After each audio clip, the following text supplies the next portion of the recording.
반갑습니다. 주식대가 셜록입니다. 지난주 후반부 조정을 일부 채워주는 그런 회복세를 보인 월요일입니다. 미국 바이든 대통령이 불공정 경쟁 규제 관련 행정명령 서명 소식으로 빅테크 주요 기업들에 대한 전망이 갈리고 있는데, 관련해서 우리나라 양대 빅테크 기업 중 하나인 네이버 말씀을 드려보도록 하겠습니다. 시장 이야기를 먼저 하면서 시작을 해보도록 하겠습니다.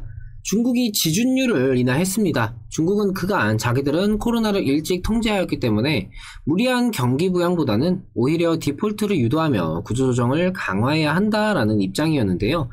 중국이 입장을 바꿔서 지준율을 내린 것에 대해 그만큼 경제 상황이 마냥 손 놓고 있기에는 위태로운 상황이 되었다라고 보는 시각도 있고, 중국이 부양기조에 나서는 것은 오랜만의 일이라서 이게 오히려 맞물리면서 글로벌 경기에는 긍정적인 인식으로 작용해줄 수도 있다라는 시각도 있습니다.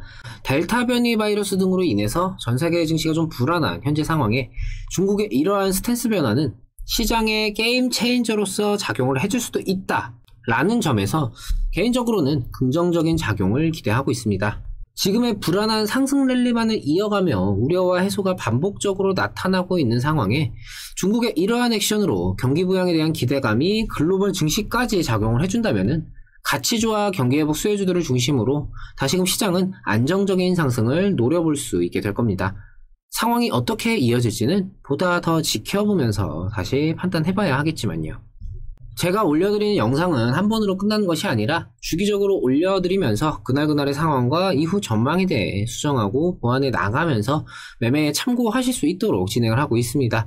구독만 해두시면 이후에도 변화하는 상황에 맞춰서 내용을 확인하실 수가 있으시니까요. 구독과 좋아요 한 번씩 부탁드립니다.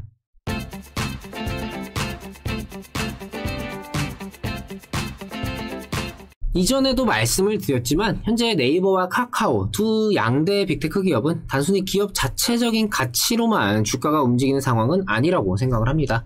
기업 가치 외에 해당 종목을 둘러싼 이 기대감이 어떻게 작용을 하는지, 그리고 시장 전체적인 방향이 정해짐과 동시에 가치주의 수급이 이동하는 이 시점에 네이버와 카카오에 대한 가치 부각을 투자자들이 과연 어떻게 인식을 하느냐, 여기에 코로나 델타 변이 재확산 우려 등 종목 외적인 요소들이 주가에 미칠 영향은 생각보다 크다라고 좀 보고 있는데요.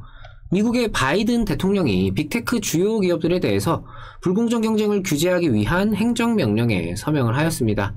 경쟁 업체들을 자금력을 바탕으로 씹어먹으면서 시장에서의 영향력을 계속해서 키우고 있다라는 게 문제의 골자인데요.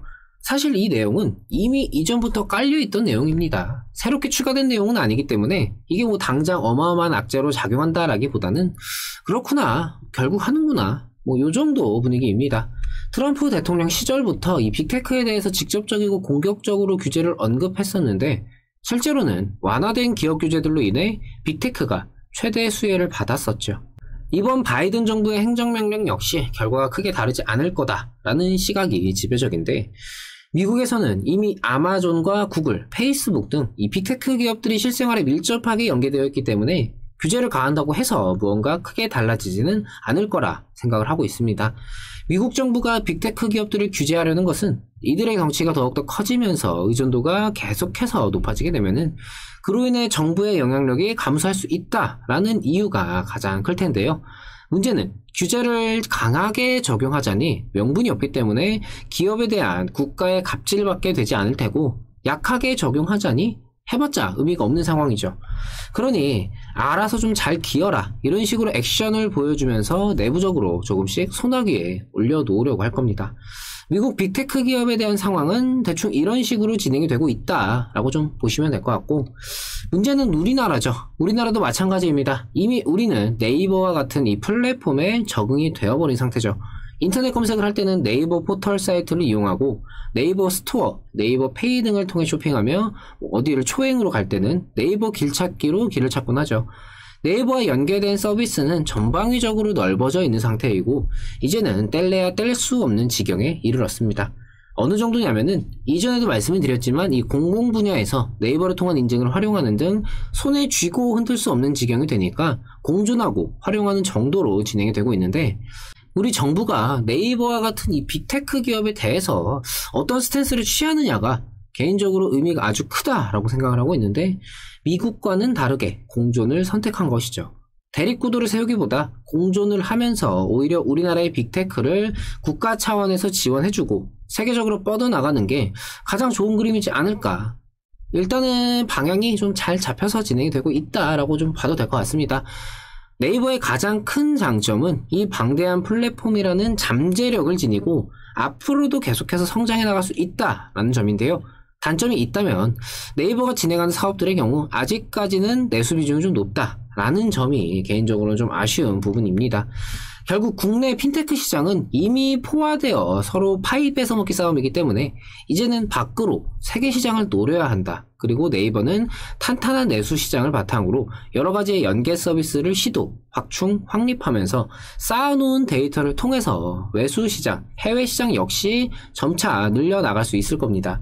그렇게 하나하나 네이버라는 브랜드를 안착시키고 글로벌 기업으로의 성장을 이어나갈 수 있겠죠.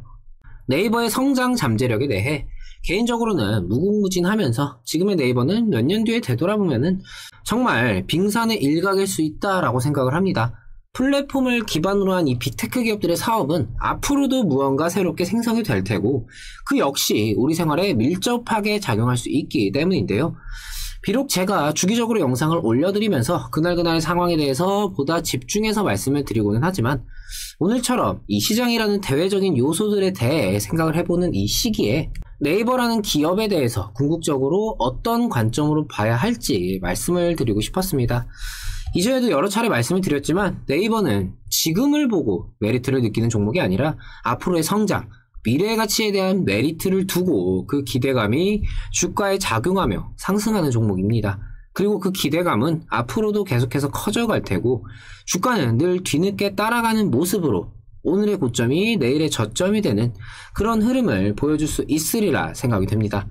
물론 앞으로도 네이버에 대한 불안 요소, 변수 등 그런 단점들을 어떻게든 제 관점에서 말씀을 드리려고 하겠지만 어떤 종목이든 단편적인 부분만 보는 게 아니라 여러 방향과 경우의 수를 늘 알아둬야 한다라는 생각으로 진행을 하는 만큼 제 의견을 가지고 무언가 결론을 내리기보다 이런 견해, 이런 생각도 있구나 정도로 참고해 주시면 좋을 것 같습니다. 구독과 좋아요 놓치신 분들은 한 번씩 부탁을 드리고요. 오늘 영상 여기서 마치도록 하겠습니다. 오늘 하루 마무리 잘 하시고요. 저는 내일 다시 찾아뵙도록 하겠습니다. 시청해주셔서 감사합니다. 고맙습니다.